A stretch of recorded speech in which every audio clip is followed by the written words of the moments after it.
So hi friends, welcome back to my channel art of planet. So ತುಂಬ ದಿವಸ ಆಗಿತ್ತು ನಾನು ವೀಡಿಯೋ ಮಾಡಿ. ಸೊ ತುಂಬ ಜನ ಕೇಳ್ತಾಯಿದ್ರು ಯಾಕೆ ವೀಡಿಯೋ ಮಾಡ್ತಿಲ್ಲ ಅಂತ. ಇನ್ಮೇಲಿಂದ ನಿಮಗೆ ಕಾರ್ ಬಗ್ಗೆ ಎಲ್ಲ ಥರ ಅಪ್ಡೇಟ್ಸ್ ಇನ್ಮೇಲಿಂದ ಬರ್ತಾ ಇರುತ್ತೆ. ಸೊ ನಾನು ನಿಮಗೆ ಕೊಡ್ತಾ ಇರ್ತೀನಿ. ಸೊ ಇದೇ ಥರ ವೀಡಿಯೋಸ್ಗಾಗಿ ನನ್ನ ಚಾನಲ್ನ ಫಾಲೋ ಮಾಡಿ, ಶೇರ್ ಮಾಡಿ, ಮತ್ತು ನಿಮ್ಮ ಸಪೋರ್ಟ್ ನಮಗೆ ಬೇಕು. ಸೊ ಮತ್ತು ಇವತ್ತಿನ ಸ್ಪೆಷಲ್ ಏನಂತ ಹೇಳಿದ್ರೆ, so Maruti Vitara Brezza so finally face lift launch ಮಾಡಿದ್ದಾರೆ 2026. ಸೊ ಇದರಲ್ಲಿ ಏನೇನೆಲ್ಲ ಚೇಂಜಸ್ ಮಾಡಿದ್ದಾರೆ, ಸೊ ಏನೇನೆಲ್ಲ ಫೀಚರ್ಸ್ ಆ್ಯಡ್ ಮಾಡಿದ್ದಾರೆ, ಸೊ ಏನೇನು ತೆಗೆದಿದ್ದಾರೆ, ಆ್ಯಂಡ್ ಈ ಕಾರು ಆರ್ ವರ್ತಿಲ್ವಾ, ಸೊ ಇದೆಲ್ಲ ಈ ಒಂದು ವಿಡಿಯೋದಲ್ಲಿ ತಿಳ್ಕೊಳ್ಳೋಣ. ಸೊ ವಿಡಿಯೋನ ಕೊನೆವರೆಗೂ ನೋಡಿ. ಸೊ ಇವಾಗ ಮುಂದಿನ ಭಾಗಕ್ಕೆ ಹೋಗೋದಾದರೆ, ಸೊ ಈ ಕಾರಿನ ಔಟರ್ ಲುಕ್ ಅಂದರೆ ಡಿಸೈನ್ ಚೇಂಜಸ್, ಏನೇನು ಡಿಸೈನ್ ಚೇಂಜಸ್ ಮಾಡಿದ್ದಾರೆ ಅಂತ ಹೇಳ್ತೀನಿ ನಿಮಗೆ. ಸೊ ಬ್ರೆಝಾ ಕಾರ್ನ ಫ್ರಂಟ್ ನಿಮಗೆ ಸಿಲ್ವರ್ ಕ್ರೋಮ್ ಇನ್ಸರ್ಟ್ ಕೊಟ್ಟಿದ್ದಾರೆ, ಮತ್ತು ನ್ಯೂ ಫಾಗ್ ಲ್ಯಾಂಪ್ ಹೌಸಿಂಗ್ ಕೊಟ್ಟಿದ್ದಾರೆ, ಮತ್ತು ಮೇಯ್ನ್ಲಿ ಫ್ರಂಟಲ್ಲಿ ಸ್ಕಿಡ್ ಪ್ಲೇಟ್ನ ಆ್ಯಡ್ ಮಾಡಿದರೆ ಅದು ಸಿಲ್ವರ್ ಕಲರ್ದು. ಸೊ ನೋಡೋಕ್ಕೆ ತುಂಬ ಚೆನ್ನಾಗಿ ಕಾಣುತ್ತೆ. ಸೊ ಸೈಡಿಗೆ ಬಂತಂದರೆ ನ್ಯೂ 16 ಇಂಚ್ ಅಲಾಯ್ಸ್ ವೀಲ್ಸ್, ಅದು ಡ್ಯೂಯಲ್ ಟನಲ್ ಬರುತ್ತೆ. ಸೊ ಅದು ಹೊಸ ಪ್ಯಾಟರ್ನು. ಸೊ ಮತ್ತು ನಿಮಗೆ ಕ್ಲಾಡಿಂಗ್ನ ಸ್ಲಿಮ್ ಮಾಡಿದ್ದಾರೆ, ಸೊ ಸ್ಲಿಮ್ಮರ್ ಕ್ಲಾಡಿಂಗ್ ಅಂತ ಹೇಳ್ಬೋದು. ಮತ್ತು ನೀವು ರೇರಿಗೆ ಬಂತಂತಂದರೆ so connected tail lamp pattern ಕೊಟ್ಟಿದ್ದಾರೆ. ಸೊ ಇವಾಗಿನ ಜನರೇಷನ್ ಕಾರ್ಸ್ ಎಲ್ಲ ನಿಮಗೆ ಕನೆಕ್ಟೆಡ್ ಟೈಲ್ ಲ್ಯಾಂಪ್ಸ್ ಕೊಟ್ಟಿದ್ದಾರೆ. ಸೊ ಇವರು ಕೂಡ ಅದನ್ನು ಮಾರುತಿನ ಫಾಲೋ ಮಾಡ್ತಿದ್ದಾರೆ. ಸೊ ಇದು ಔಟರ್ ಲುಕ್ ಅಂತಂದರೆ ಡಿಸೈನ್ ಪ್ಯಾಟರ್ನ್ ಆಗಿರುತ್ತೆ. So next when comes to interior, so ಇಂಟೀರಿಯರ್ಲಿ ಏನೇನೆಲ್ಲ ಚೇಂಜ್ ಮಾಡಿದ್ದಾರೆ ಅಂತ ಹೇಳ್ತೀನಿ. So mainly the first one, ಇಂಟೀರಿಯರಲ್ಲಿ ಹೊಸದಾದ 10.1 inch smart play X pro touch screen ಕೊಟ್ಟಿದ್ದಾರೆ. ಸೊ ಇದು ಮೇಯ್ನ್ಲಿ ಒಂದು ಬಿಗ್ ಅಪ್ಡೇಟ್ ಅಂತ ಹೇಳ್ಬೋದು. ಸೊ ಮುಂಚೆ ಹಳೇದು ಕೊಡ್ತಾಯಿದ್ರು, ಚೆನ್ನಾಗಿ ಕಾಣ್ತಾ ಇರಲಿಲ್ಲ. ಸೊ ಇದು ಚೆನ್ನಾಗಿದೆ ನೋಡೋಕ್ಕೂ ಕೂಡ. ಸೊ ಇದರಲ್ಲಿ ನಿಮ್ಗೆ ಏನೇನು ಸಿಗುತ್ತೆ, ಸೊ 360 ಡಿಗ್ರಿ ಕ್ಯಾಮ್ರಾ ವ್ಯೂ ಸಿಗುತ್ತೆ with multiple views, wireless Android auto ಮತ್ತು ಆಪಲ್ ಕಾರ್ಪ್ಲೇ ಎರಡೂ ಸಿಗುತ್ತೆ ವೈರ್ಲೆಸ್ಸು. ಸೊ ಇದು ಬಿಟ್ಟು ನೀವು ಡ್ರೈವರ್ ಡಿಜಿಟಲ್ ಇನ್ಸ್ಟ್ರೂಮೆಂಟಲ್ ಕ್ಲಸ್ಟರ್ ಅಂತ ಬರೋದಾದರೆ ಅದು ಸೆಮಿ ಡಿಜಿಟಲ್ ಅಂತ ಹೇಳ್ಬೋದು. ಸೊ ಅನಲಾಗೂ ಇರುತ್ತೆ, ಪ್ಲಸ್ ಮಧ್ಯದಲ್ಲಿ ನಿಮಗೆ ಸ್ಮಾಲ್ ಸ್ಕ್ರೀನ್ ಸಿಗುತ್ತೆ, ಪ್ಲಸ್ ನಿಮಗೆ ಹೆಡ್ಸಪ್ ಡಿಸ್ಪ್ಲೇ ಸಿಗುತ್ತೆ. So main feature, so much awaited feature ಅಂತ ಹೇಳಿದ್ರೆ ventilated seats. So ventilated seats ಏನಕ್ಕೆ ಏನಕ್ಕಪ್ಪ ಯೂಸ್ ಆಗುತ್ತೆ ಅಂತಂದರೆ, ಸೊ ಸಮ್ಮರಲ್ಲಿ ಮೇಯ್ನ್ ನಿಮಗೆ ಇದು ವೆಂಟಿಲೇಟೆಡ್ ಸೀಟ್ ಯೂಸ್ ಆಗುತ್ತೆ. ಸೊ ಇದು ಕೂಡ ಒಂದು ಒಳ್ಳೆ ಫೀಚರ್ ಅಂತ ಹೇಳ್ಬೋದು. ಬಿಕಾಸ್ ಹೈ ಎಂಡ್ಸ್ ಕಾರಲ್ಲಿ ಮಾತ್ರ ನಮಗೆ ವೆಂಟಿಲೇಟೆಡ್ ಸೀಟ್ ಸಿಗ್ತಾಯಿತ್ತು. ಸೊ ಇವಾಗ ಬ್ರೆಝಾ ಕೂಡ ಆಫರ್ ಮಾಡಿದೆ. So which is very very good thing. So ಇದರಲ್ಲಿ ನಿಮಗೆ 3 ಸ್ಪೀಡ್ ಫ್ಯಾನ್ಸ್ ಬರುತ್ತೆ. ಸೊ ನೀವು ಅದನ್ನು ಅಕಾರ್ಡಿಂಗ್ ಟು ನೀವು ಚೇಂಜ್ ಮಾಡ್ಕೋಬೋದು. ಸೊ ನಿಮಗೆ ಇದರಲ್ಲಿ ಇನ್ನೊಂದು ಹೊಸ ವಿಚಾರ ಏನಂದರೆ ಕೋ ಡ್ರೈವರ್ಗೂ ಕೂಡ ನಿಮಗೆ ಸಿಗ್ತಾ ಇದೆ. So driver plus co driver ನಿಮಗೆ ಫ್ರಂಟ್ ಎರಡೂ ಕೂಡ ವೆಂಟಿಲೇಟೆಡ್ ಸೀಟ್ಸ್ ಆಗಿದೆ, ಮತ್ತು ರೇರ್ AC ವೆಂಟ್ಸ್ ಇದೆ. ಸೊ ಇದು ಈ ಕಾರಿನ ಇಂಟೀರಿಯರ್ ಡಿಸೈನ್ ಮತ್ತು ಎಕ್ಸ್ಟೀರಿಯರ್ ಆಗಿರುತ್ತೆ.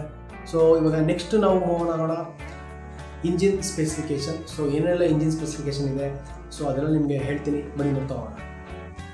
ಸೊ ಇಂಜಿನ್ ಆ್ಯಂಡ್ ಪರ್ಫಾರ್ಮೆನ್ಸ್ ವಿಚಾರಕ್ಕೆ ಬರೋದಾದರೆ, ಸೊ ಬ್ರೆಝಾದಲ್ಲಿ ಇವಾಗ ಒಂದಲ್ಲ 2 ಇಂಜಿನ್ ಆಪ್ಷನ್ ಸಿಗ್ತಾಯಿದೆ. ಸೊ ಮೊದಲೇದು 1.5 ಲೀಟರ್ ನ್ಯಾಚುರಲ್ ಆಸ್ಪಿರೇಟೆಡ್ ಇಂಜಿನ್ ಹಳೇದೇನಿತ್ತು ಅದು ಕಂಟಿನ್ಯೂ ಆಗ್ತಾಯಿದೆ. ಪ್ಲಸ್ ನಿಮ್ಗೆ ಇವಾಗ ಹೊಸದಾಗಿ 1 litre booster jet turbo engine ಸಿಗ್ತಾ ಇದೆ. ಸೊ ಇದು ಫ್ರಾನ್ಸ್ನ ತೊಗೊಂಡಿರುವಂಥದ್ದು. ಸೊ ಫ್ರಾನ್ಸಲ್ಲೂ ಸೇಮ್ ಇಂಜಿನ್ ಇರೋದು ಟರ್ಬೋ ಇಂಜಿನು. ಸೊ ಅದರಲ್ಲಿ 100 HP ಬರುತ್ತೆ. ಬಟ್ ಇದರಲ್ಲಿ ಬ್ರೆಝಾಗೆ 110 bhp ಹಾರ್ಸ್ ಪವರ್ ಮತ್ತು 170 Nm ಆಫ್ ಟಾರ್ಕ್ ಕೊಟ್ಟಿದ್ದಾರೆ. ಸೊ ಇದು ಸಖತ್ ಪವರ್ಫುಲ್ ಇಂಜಿನ್ ಅಂತ ಹೇಳ್ಬೋದು. ಏನಕ್ಕೆ ಅಂತಂದರೆ, ಸೊ ನೀವು ಹೈವೇಲಿ ಕ್ರೂಸ್ ಮಾಡಬೇಕಾದ್ರೆ ನಿಮಗೆ ಫೀಲ್ ಗೊತ್ತಾಗುತ್ತೆ. ಸೊ ನಿಮಗೊಂದು ಒಳ್ಳೆ ಕಾರ್ ಓಡಿಸ್ತಾ ಇದ್ದೀನಿ ನಾನು ಅನ್ನೋ ಒಂದು ಫೀಲ್ ಬರುತ್ತೆ. ಸೊ ನಿಮಗೆ ಪವರ್ ವೈಸ್ ಸಖತ್ತಾಗಿದೆ. ಸೊ ಯಾರು ನನಗೆ ಮೈಲೇಜ್ ನೋಡ್ತಾ ಇಲ್ಲ, ನನಗೆ ಪವರ್ ಬೇಕು ಅನ್ನೋರು ಪಕ್ಕ ನೀವು 1 ಲೀಟರ್ ಟರ್ಬೋ ಬೂಸ್ಟರ್ ಜೆಟ್ ಇಂಜಿನ್ನ ಚೂಸ್ ಮಾಡಿ. ಸೊ ನನಗೆ ಮಾಡ್ರೇಟ್ ಪವರ್ ಬೇಕು, ಸೊ ನನಗೆ ಸ್ವಲ್ಪ ಮೈಲೇಜು ಕೂಡ ನಾನು ನೋಡ್ತಾ ಇದ್ದೀನಿ ಅಂತಂದರೆ ನೀವು 1.5 ಲೀಟರ್ ನ್ಯಾಚುರಲ್ ಆಸ್ಪಿರೇಟೆಡ್ ಇಂಜಿನ್ ಮಾಡಿ. ಸೊ ಇದು ಇಂಜಿನ್ ಆಪ್ಷನ್ಸು.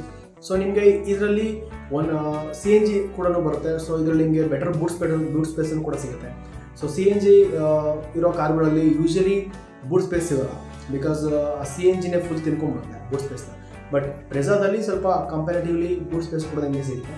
ಸೊ ಬೆಟರ್ ನಿಮಗೆ ನ್ಯಾಚುರಲ್ ಆಸ್ಪೆಕ್ಟೆಡ್ ಇಂಜಿನ್ ಸಿಗುತ್ತೆ, 1 litre turbo booster jets engine ಸಿಗುತ್ತೆ, ಪ್ಲಸ್ ನಿಮಗೆ CNG ಕೂಡ ಸಿಗುತ್ತೆ. ಸೊ ನಿಮಗೆ 1 ಲೀಟರ್ ಟರ್ಬೋ ಬೂಸ್ಟರ್ ಜೆಟ್ ಇಂಜಿನಲ್ಲಿ ಗೇರ್ ಬಾಕ್ಸ್ ಆಪ್ಷನ್ ನೋಡೋದಾದರೆ ನಿಮಗೆ 6 speed manual plus 6 speed automatic ನಿಮಗೆ ಸಿಗುತ್ತೆ. ಸೊ ಮುಂಚೆ 5 ಸ್ಪೀಡ್ ಇತ್ತು, ಇವಾಗ ಟರ್ಬೋ ಇಂಜಿನಲ್ಲಿ 6 ಸ್ಪೀಡ್ ಮಾಡಿದ್ದಾರೆ. So which is A very very good thing. So ನೀವು ಈವನ್ ಟರ್ಬೋ ಇಂಜಿನಲ್ಲೂ ಕೂಡ ಹೈಯರ್ ಸ್ಪೀಡಲ್ಲಿ ನೀವು 6 ಸ್ಪೀಡಲ್ಲಿ ಹಾಕೊಂಡು ನೀವು ಕ್ರೂಸ್ ಮಾಡಿದ್ರೆ ನಿಮಗೆ ಬೆಟರ್ ಮೈಲೇಜ್ ಕೂಡ ಸಿಗುತ್ತೆ. ಸೊ ಇದು ಇಂಜಿನ್ ಸ್ಪೆಸಿಫಿಕೇಶನ್ ಆಗಿದೆ. ಸೇಫ್ಟಿ ವಿಚಾರಕ್ಕೆ ಬಂತಂದರೆ ಸೊ ನಿಮಗೆ ಏನೆಲ್ಲ ಕೊಟ್ಟಿದ್ದಾರೆ ಅಂತ ನೋಡೋದಾದರೆ 6 ಏರ್ಬ್ಯಾಗ್ಸ್ನ ಕೊಟ್ಟಿದ್ದಾರೆ. So level 2 ADAS, front parking sensors, ಮತ್ತು ಹೀಲ್ ಹೋಲ್ಡ್ ಅಸಿಸ್ಟ್ ಕೊಟ್ಟಿದ್ದಾರೆ, TPMS tyre pressure monitor system, ಮತ್ತು ESP. So these are the major updates regarding the safety. So safety wise ನಿಮಗೆ ಇಷ್ಟೆಲ್ಲ ಫೀಚರ್ಸ್ ಸಿಗ್ತಾ ಹೋಗುತ್ತೆ. ಸೊ ಬನ್ನಿ ನೆಕ್ಸ್ಟ್ ಪ್ರೈಸ್ ಮತ್ತು variants ಬಗ್ಗೆ ಹೇಳೋದಾದರೆ ಸೊ ನಿಮಗೆ price starting from 7.39 lakh. So which is very aggressive price ಅಂತ ಹೇಳ್ಬೋದು. 7.39 ಲಕ್ಷಕ್ಕೆ ಸ್ಟಾರ್ಟ್ ಆಗ್ತದೆ. ಅದು ಎಕ್ಸ್-ಶೋರೂಮ್ ಪ್ರೈಸ್ ಇದು. ಅಪ್ ಟು 13.40 lakhsವರೆಗೂ ಎಕ್ಸ್-ಶೋರೂಮ್ ಹೋಗುತ್ತೆ. So till top. ಸೊ ಇದರಲ್ಲಿ ನಿಮಗೆ ವೇರಿಯಂಟ್ಸ್ ಬರೋದಾದರೆ LXi, VXi, ZXi and ZXi plus. So ನಿಮಗೆ turbo engine starts from base variant it's. So ಇದು ತುಂಬ ಒಳ್ಳೆಯ ವಿಚಾರ. ಸೊ ಯಾರ್ಯಾರು ಬೇಸ್ ವೇರಿಯಂಟ್ ನೋಡ್ತಾ ಇದ್ದೀರಾ, ಸೊ ಅವರು ನಿಮಗೆ ಟರ್ಬೋ ಕೂಡ ಬೇಸ್ ವೇರಿಯಂಟಿಂದಲೇ ಸಿಗುತ್ತೆ, ವಿಚ್ ಇಸ್ LXi. ಸೊ ನೀವು ಇನ್ ಕೇಸ್ ಬ್ರೆಝಾ ತೊಗೊಳೋ ಪ್ಲಾನ್ ಇದ್ದರೆ ನಿಯರ್ ಬೈ ಮಾರುತಿ ಸುಜುಕಿ ಶೋರೂಮಿಗೆ ಹೋಗಿ ಆ್ಯಂಡ್ ಕೊಟೇಶನ್ ತೊಗೊಳ್ಳಿ. ಸೊ ನಿಮಗೆ ಯಾವುದು ವರ್ತ್ ಅನಿಸುತ್ತೆ ನಿಮಗೆ ಪ್ರೈಸ್ ವೈಸು, ಸೊ ನೀವು ಅದನ್ನು ಚೂಸ್ ಮಾಡ್ಬೋದು. ಸೊ ಓವರ್ ಆಲ್ ಈ ಪ್ರೈಸ್ಗೆ ನೋಡೋದಾದರೆ ಮೇ ಬಿ ನನ್ನ ಪ್ರಕಾರ ವರ್ತ್ ಅನಿಸುತ್ತೆ. ಬಿಕಾಸ್ ಮಾರುತಿಯಲ್ಲಿ ಬ್ರೆಝಾ ಒಂದು ಒಳ್ಳೆ fast moving car.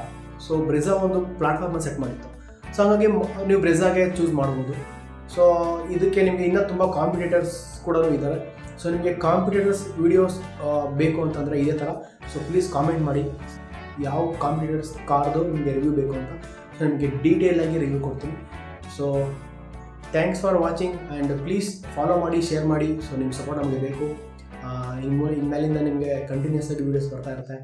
So thank you guys, thank you so much for watching. Love you all.